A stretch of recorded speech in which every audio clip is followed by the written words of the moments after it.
What's up? It's Mike, Joel Shaw, Athletor Podcast. Vincenzo Joseph, two-time national champion, signing on to say hello. Thank you so much. What's up? Um, Happy to be here. so before we press record, Joel was mentioning the times that he met you, and one of them was a post NCAA mixer social whatever they are, and you said you don't remember much of those because you were not terribly happy at one of them, and everyone else was so giddy and happy, and you weren't. How? I asked you how or why, and I knew why, but how's that mitigating, like getting right there as an individual, but as a team, you guys look great, right? So how does that work? Wait, in regards to what? Like, Well, like I assume that you lost in the finals the year that he's talking about. no. I was coaching. Oh, I thought okay. I thought Yeah, it was and we did lose in the finals still, though. Huh? I said my guy lost in the finals there. That's still fair too. Okay. Yeah. So how? Okay. So let's backtrack. Yeah. You do win national titles as a team, and then you did lose in the finals one year. Right. What that like? Is it a happy post NCAA social, or is it a not so happy post NCAA social? I'm happy for the team and everything, but I got to put the game face on still. Like like internally about my own shit. Like I'm not super happy, right? Didn't do what I needed to do, but fortunately the team ended up winning. So there's both feelings, right? And me and Mark were together in that too. So me and him were kind of just hanging out by ourselves. But yeah, it's tough. But college wrestling, the goal is a team title. So you get that, and you can't be upset about too much on a personal level. Yeah, I would like to do better, but you got to fight the emotions, I guess. Now let's bring it to coaching then. Yeah. And your athlete lost in the finals. And how do you so going from Penn State wrestling to Stanford wrestling? Yeah.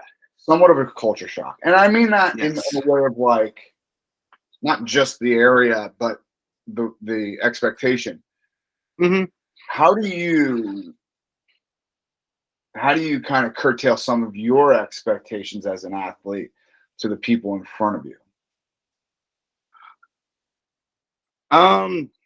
Like as a coach, you're saying? Mm-hmm. Yeah. So I definitely culture shock at first, right? And I knew that going in that we had some studs, but we had a few guys that needed to get a lot better too. And we had 20 people on our roster last year, so didn't have really any depth.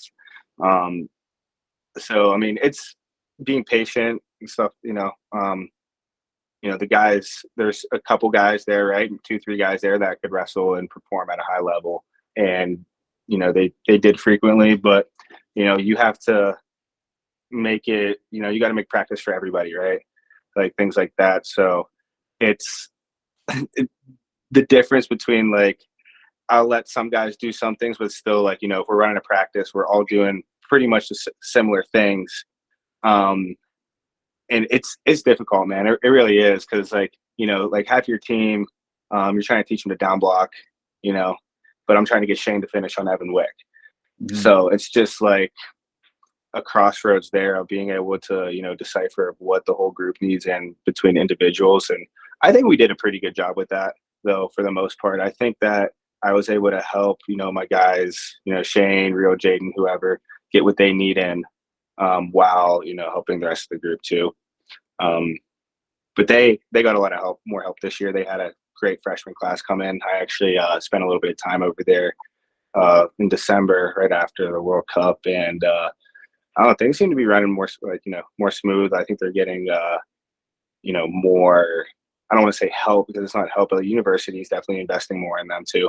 So it's good to see. But yeah, definitely a big difference between a lot of, my college workouts, which were just like, go do your thing, guys.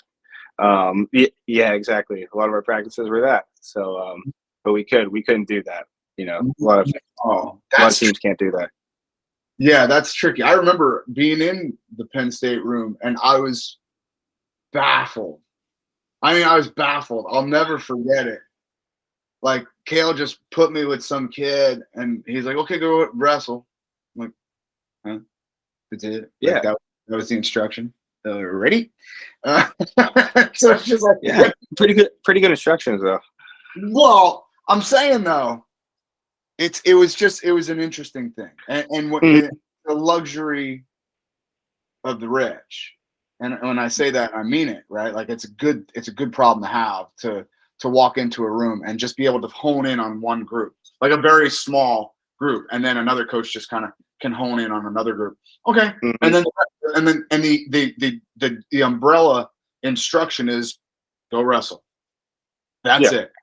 Awesome, right? Like that is really nice thing to have. I did it this past weekend. We had a couple guys in town and they were pretty, high level high school kids.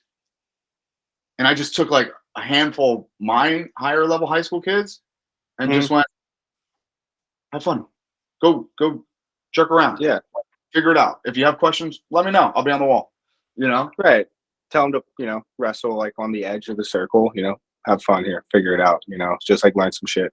That's kind of how we would do things a lot. So, but coaching wise, I could get away with that, with, like I said, Shane, other guys like that, but not the whole group. So, and there's a difference too between like, you could take that group of now you take that group of Penn State guys, they're good and they want to be in there and they want to be good, right? So they're gonna go hard on their own and they're gonna try to figure stuff out.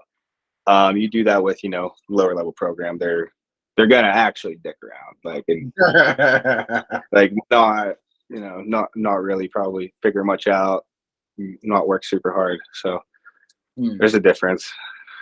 Did that surprise you? Meaning, like, so I've found that high level athletes have a hard time comprehending, or it just doesn't compute. Like, what do you mean you don't want to like get every ounce of these reps in? What are you talking about? Was it hard for you to kind of comprehend? Like, what do you mean you don't want to get better in this 90 minutes? Yeah, a few times, definitely when I first got there. But like I said, as the season went on, I learned and kind of figured it out. And I got to a point where I told two of the guys, I was like, "Hey, thanks for coming to practice today."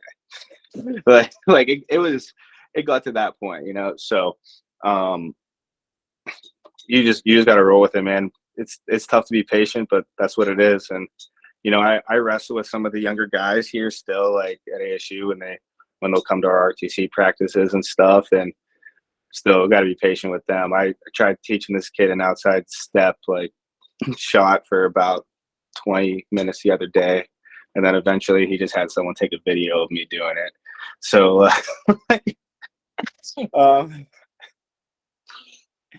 why is that technique so difficult for American wrestlers to learn? It's just falling in the right way almost. Like it's not like a neo. I know what it is. I'm asking why it's a problem to teach. Yeah, I know you do. I want it. Yeah, a neo penetration step's harder, right? No, way harder. There's so many more moving parts in like the knee over toe penetration step. There's just so many. It's ridiculous. It's so much easier and more efficient to go outside step. So much more easy.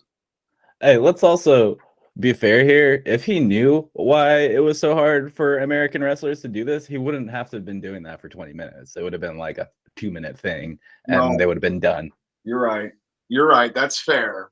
But it boggles my mind, dude, because like those penetration steps that they teach first day of practice, like ever, like first day on a wrestling mat. Yeah. There is a lot that can go wrong. Like there is a ton that can like happen. That's bad. Those outside steps, if you goof it up, just stay on your feet, stupid. You know what I mean?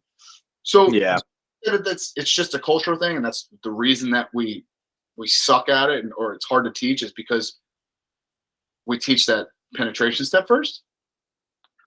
I'm not sure. You see a lot more Americans using it now.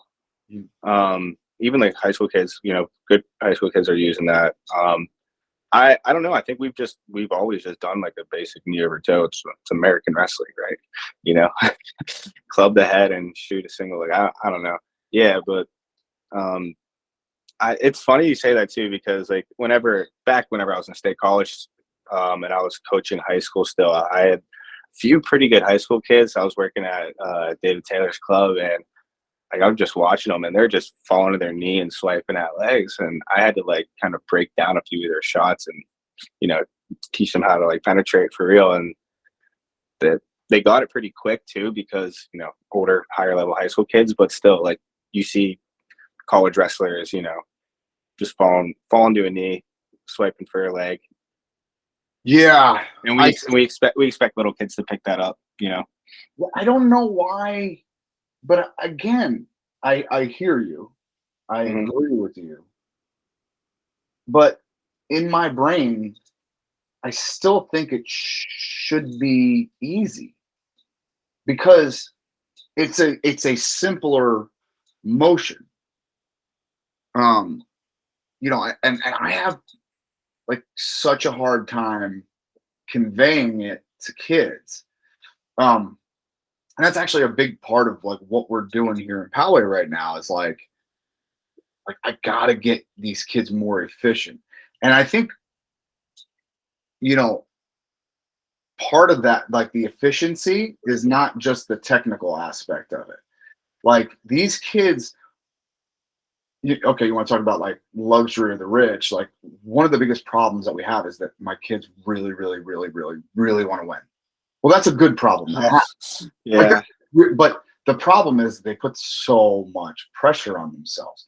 So let's flip to how is it that Penn State can mitigate the desire to win with the lack of pressure? Because sessions 5 and 6 or sessions 4 and 6, Penn State's been lights out for a decade. Lights out.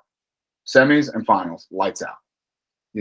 So how does that work? How do you mitigate the want to win with really putting any pressure on yourself? That is a really good question too, because I don't think there's one just straightforward answer. I think everyone's different. Me personally, I'm trying to find that again right now, but it's just knowing that like it's just a trust system.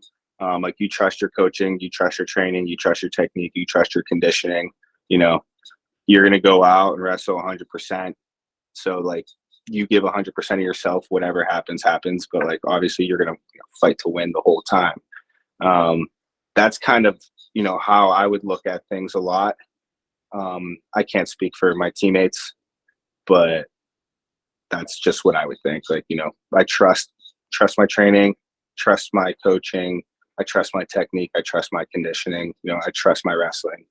So that just gives you kind of like a calm confidence going in that, if something goes wrong, like it's okay. You kind of battle through it. That's really about it.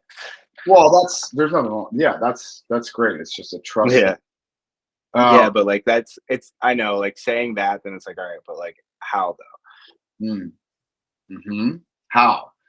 What does that look like in the nuts and bolts of holy shit, I'm in the NCAA semis, holy shit, I'm in the NCAA finals as a freshman? Like, how does that work? What does that look like, nuts and bolts in the tunnel, in the warm up? It's exciting. I get to go show, my skills off, right? I get to go battle another person that's, a high level athlete, and I get to show, what I've been working on, show what I got. And it is, it's tough to say, but it's just wrestling. It's just wrestling. I go win a match, lose a match, I'm going to have the same friends and family before. So it is just wrestling, but still got to want to win, man. How do you go about taking that trust in yourself, in your coaches, in your training, when you maybe don't have the structure to confirm, like, hey, I've put in X amount of hours, like you're just in the room and you're defining your own practice schedule and what you're doing. How do you build trust in an unstructured environment?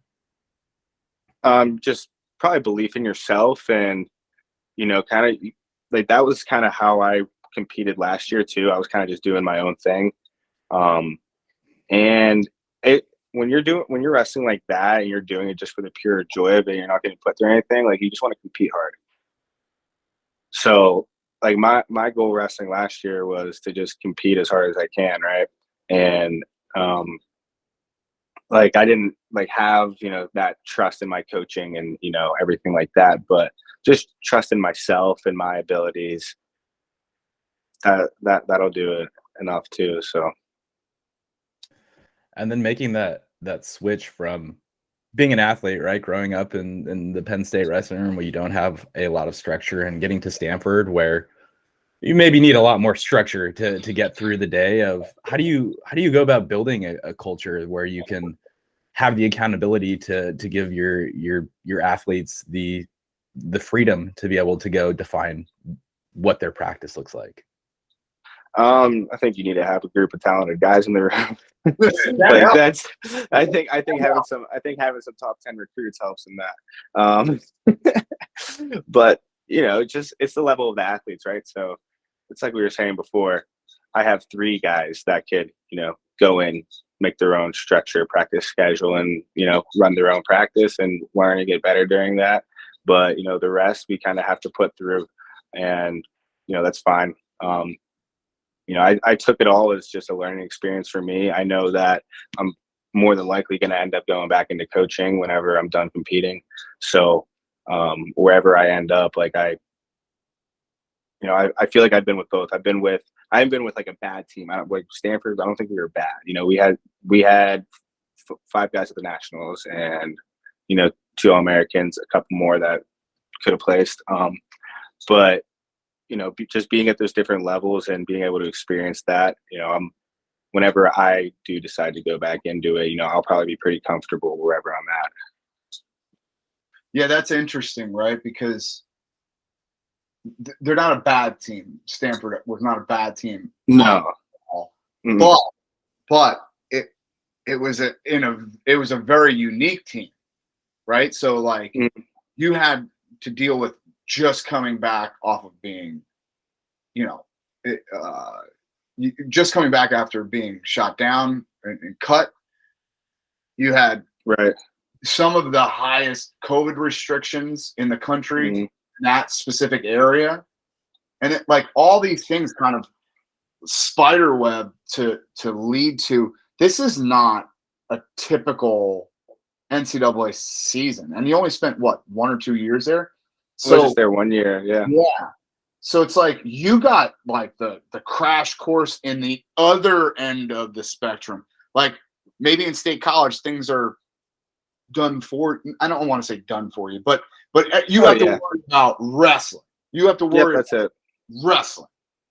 Man, when you're in Palo Alto, especially at the time you were there are a lot more things that you have to concern yourself with.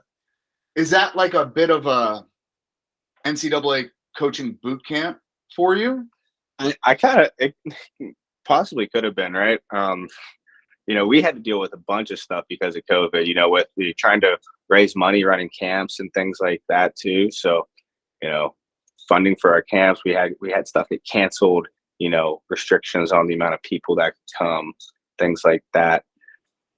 And, just the administration wasn't super helpful either. So we were kind of just on our own. Media savvy already too. Look at him. He's good. I love it. Go ahead. I just wanted to interject that. Go ahead. Not helpful. Got it. They weren't. And then we had a meeting at the end of the year, and they told us that they weren't super helpful and that they needed to do a better job. And we're like, okay, like that would have been nice in October. But yeah, I got to learn a lot. I got to learn about scheduling, how to do all that. What we're allowed to do, what we're not allowed to do. Just learned a lot of rules. That's always fun, learning about rules. Yeah, but it is full season crash course. Yeah, but it is like, I know that, like, and I was always the same way, right? Like, I remember, like, coaching at a club is freaking easy, dude. I mean, it's my club. Yeah. Right? Like, it's mine. Like, the practices when I say it is, you be here or don't. I don't care. But having to deal with the Poway machine that it is, right? I mean, we got RTC, we got the high school, we got like our elite sub high school wrestlers, we got the little babies, that the ankle biters that come in. There's a lot of moving parts, dude, and a lot of coaching, and a lot of emails, and a lot of software systems that I'm not familiar with, and like they just I had to do that too. Yeah, and it's like, you're supposed to know how to do this, and I'm like, why am I supposed to know how to do this? I don't know. Yeah. Like, I just always ran a club, dude. I don't know. It was easy. So yeah, I think it's good to have those crash courses, man. Where do you think the so all right, I'm sorry, let me rephrase. You got back into competition almost inadvertently, it seemed like you're just kind of like, I'm in shape, might as well. What was that like? What was that decision like? I kind of just wanted to go wrestle. That's really it. I missed competing a little bit, and like honestly too, like I didn't have a ton of guys that competed hard, so I just wanted to show them that you can go compete hard whenever you want. And that was kind of the goal, just to be an example for my wrestlers that I ended up leaving. Because I liked it so much. And here's the thing, I wouldn't have wrestled. I wouldn't have even done it if it wasn't for Enoch too. Enoch was pushing me to go wrestle the whole time. I bet. And then I'm going to have to look for a assistant coach now. Good on you. They got Ryan Deacon though. He's a man. No, I'm not saying that. I'm just saying that he had to go through the work of the interview process. Oh yeah, he did that. Yeah, that'll learn. Yeah, so he just gave himself some more work, but that's about it. That's my guy though. I talk to him all the time still. He's an incredible human and a great coach too, Bob. Yeah, man. Really great coach. So, but you are competing now, and you are. Yeah, I'm leaving for Egypt on Tuesday. So wrestling in that next weekend. Second overseas trip. How'd the first one go? All right. Learning experience. I ended up coming second. Yeah. How does the international feel? I think it's going to suit you well. How do you? What was different about it? I wrestled one foreigner. I wrestled all Americans there. Oh, really? Okay. Yeah. I wrestled one foreigner, and it was the second round. He wasn't very good. I drew Mitch Feinsilver first. Right. Yeah. But I don't know. I'm learning it. I just need to get more feels. I need to wrestle more of those guys. I think that, I have a good style for it too. But it's just, for me, I just need to stay in the fight and just not forget, my core technique. Your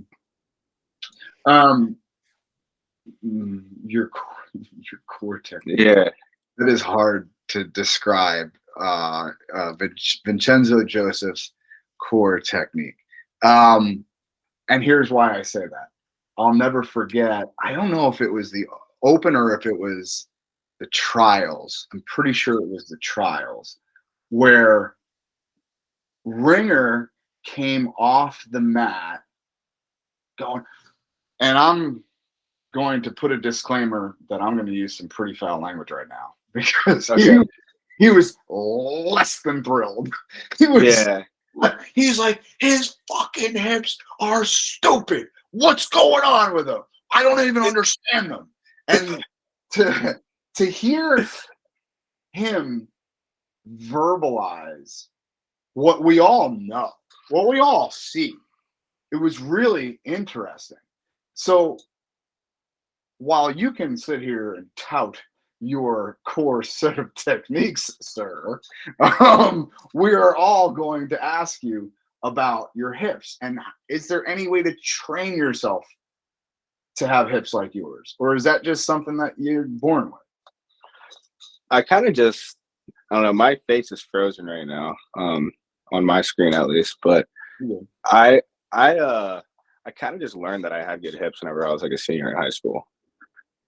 And, you know, from there, like there's definitely different things you can do to help improve that, like, you know, strength training wise and you know, just wrestling in those positions, wrestling hard in those positions, like helps too. Like I'm sure some people have stronger hips and legs than they think they do because like you have to give a lot of effort in those positions to use that. So training wise, like in the wrestling room, do I train like, you know, I guess just like I train anything else, you know, my sprawls and like, you know, trying to slide off, stepping in, things like that. But no, like not like nothing like crazy specific. Do you you say, all right, first of all, how did you find out that you, like, meaning you said your senior year of high school, you found out that you had good hip. How did you find out? It was like my junior year because I was just wrestling and I was wrestling good guys and like I was just pressuring in. They were just letting go of my legs and they were having a hard time finishing on me. So I was like, cool. Like, I guess I'm pretty strong here. So, and my one teammate in high school, I had one of my buddies, he was weight class above me, huge state place winner. And the only thing that he had was good hips. Like he would wrestle you hard. He wouldn't shoot and he would just wait for you to shoot and sprawl.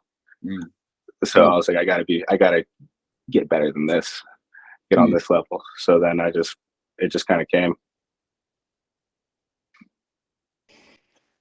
Hey, getting back into the world of international wrestling, where you know, I think you mentioned that, you know, last year you got back into competition, and really your mindset was like, hey, I'm gonna show the guys that I'm coaching that you can go out and compete and you can do it. And it seems like when you're wrestling like that, obviously you're just going out there having fun, right, and competing.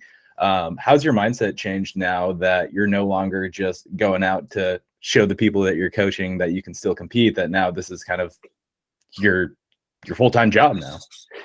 A lot more film on freestyle, a lot more film on freestyle wrestling.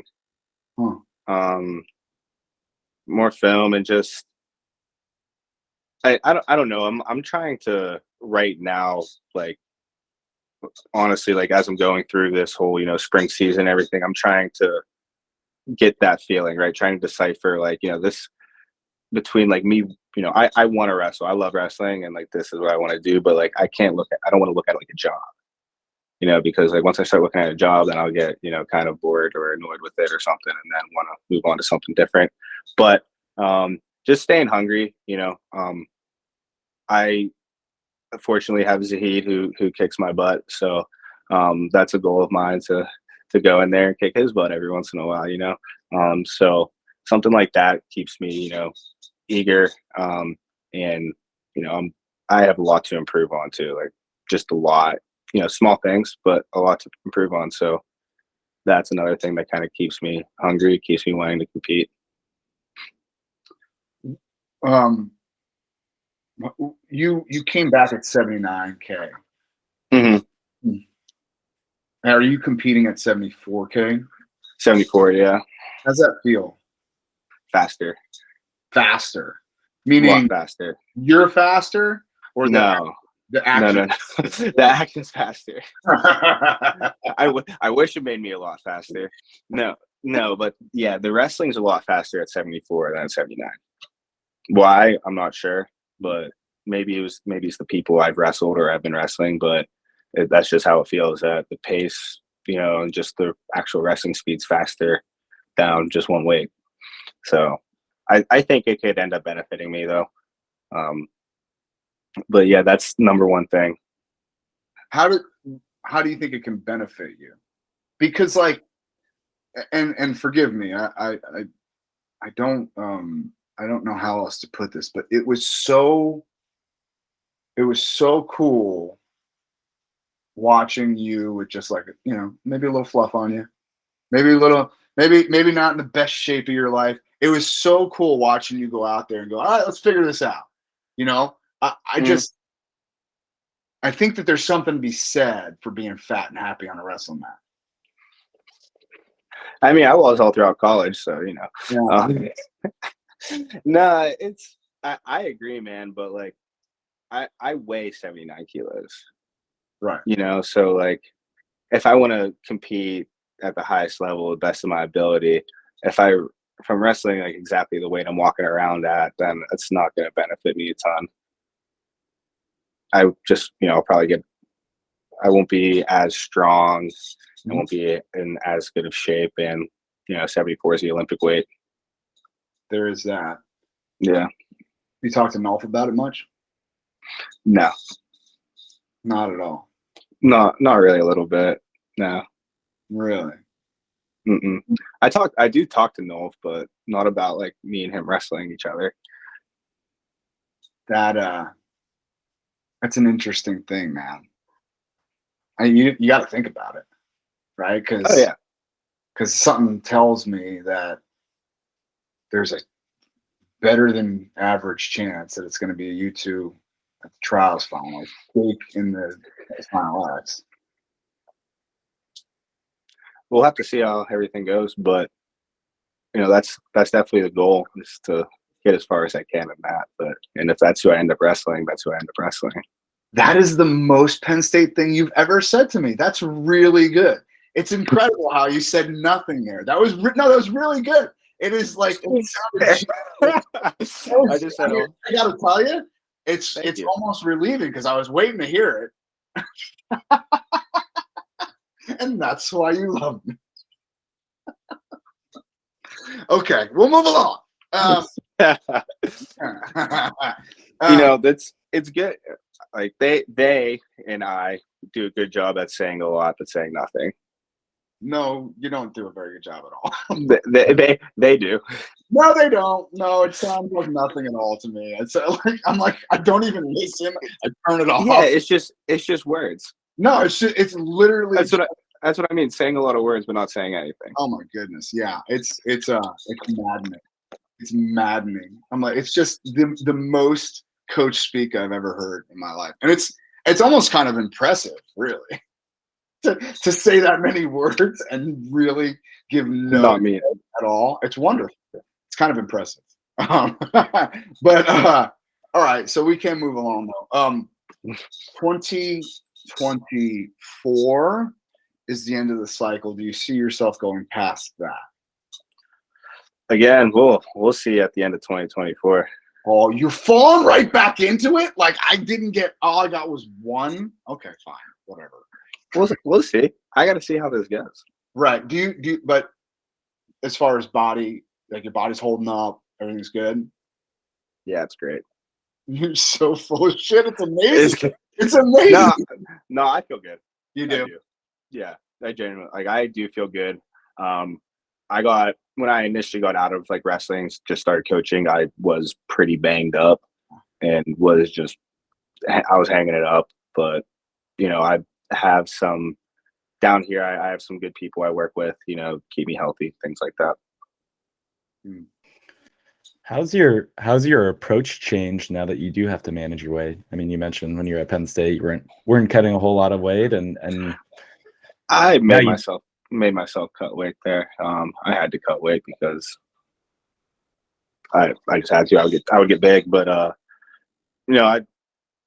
I do like to focus on my nutrition and diet and stuff like that. But I am one of those people where I will get caught up in what I'm putting in my body and stuff, to the point where like I'll be more concerned about that than my wrestling skills. So for me right now, it's finding just a happy medium where I'm eating good stuff and I'm fueling myself correctly. I'm not putting garbage in my body, but I'm not obsessed about it. Oh, that's interesting.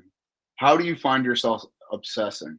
Meaning, like, do you overanalyze each calorie, or do you? No, I'll only eat very specific things. Like whenever I get to that point, I wouldn't take, like, if you're like, hey, here's a bite of a cookie, like, absolutely not. Like, nothing bad is going in me.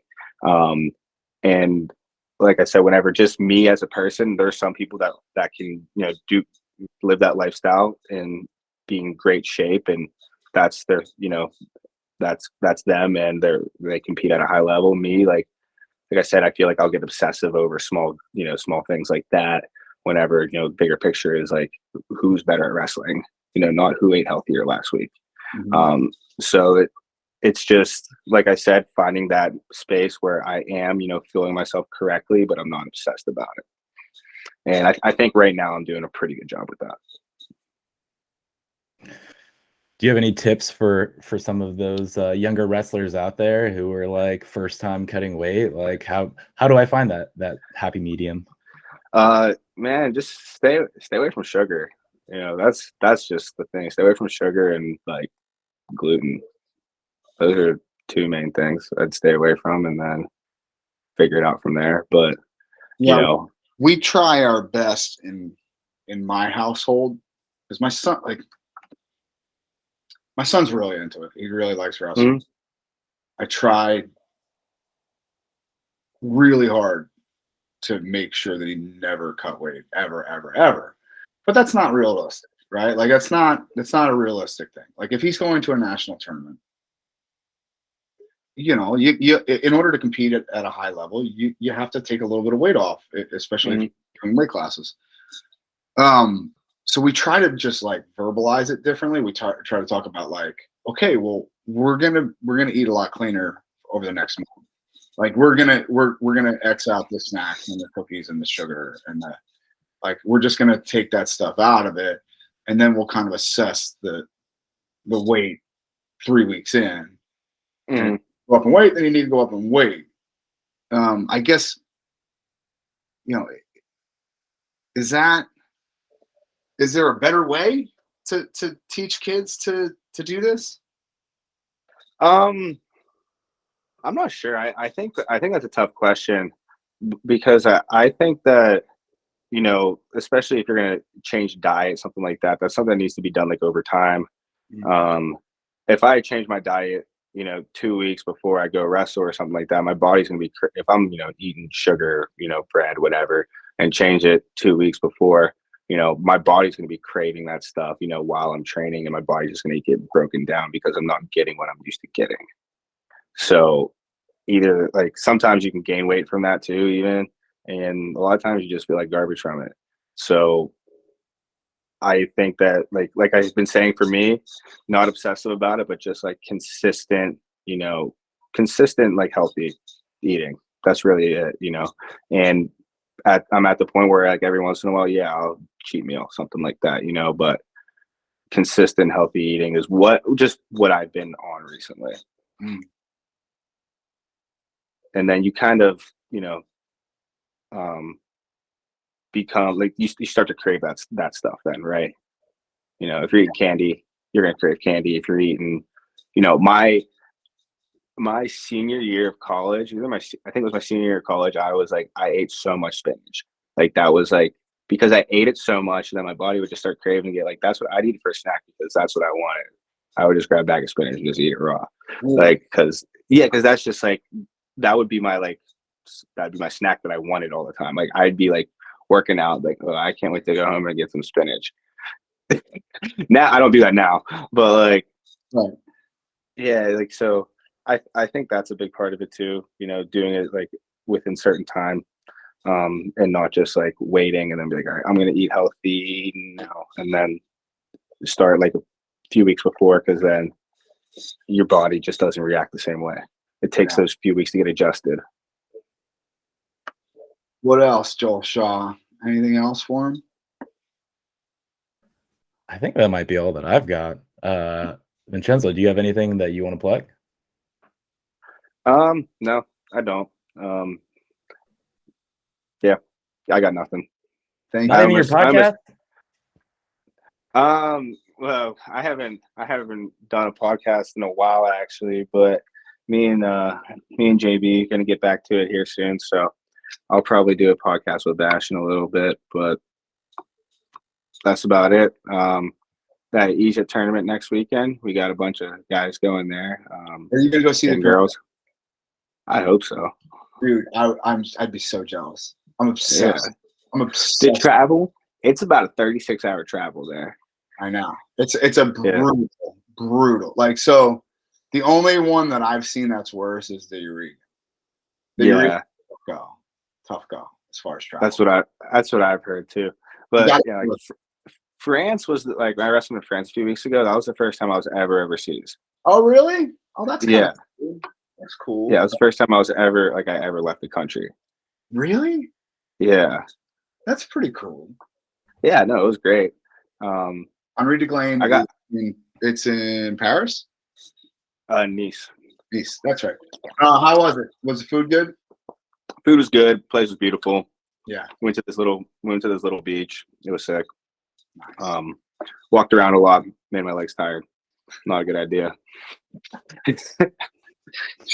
Yeah, hindsight being 2020. Maybe we don't go out for a 5-mile walk before. No. No. Before the big tournaments, we won't do that. But these ones, that's fine. Yeah. We'll just go wrestle. Wrestling's good. I appreciate you coming on, man. Thank you so much. Thank you for having me. All right, brother.